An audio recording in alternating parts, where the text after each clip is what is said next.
আমাদের এটা মুসলমান পাড়া, এটা হিন্দু পাড়া, আমাদের ভিতরে কখনোই কোনো দিনই কোনো বিবাদ হয়নি, আমরা মিলেমিশেই থাকি।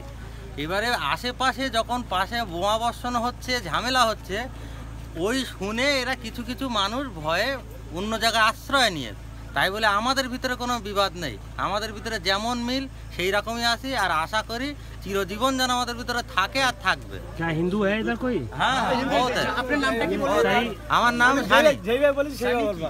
সানি মন্ডল। আচ্ছা, সহি বলে গলত বলে? আচ্ছা, আমি ঠিক বলেছি না ভুল বলেছি সেটা বলে দাও। কোনো এটা ভুল হয়নি, এটা যা বলেছে এটা ঠিকই বলেছে। ঠিক আছে, এখানে কয় ঘর মুসলমান আছে আর আমরা 50-60 ঘর আমরা হিন্দু আছি। হ্যাঁ, আমাদের কোনোদিন মুখ বলা হয়নি, কোনো আমাদের সঙ্গে কোনো ঝগড়াঝাটিও হয়নি, কিচ্ছু হয়নি। আমরা ভাই বন্ধুর মতন আমরা মিল আছি। এদের দরজায় আমরা খেটে খাই, আমাদের কোনো অসুবিধে নেই, কোনো গন্ডগোল নেই।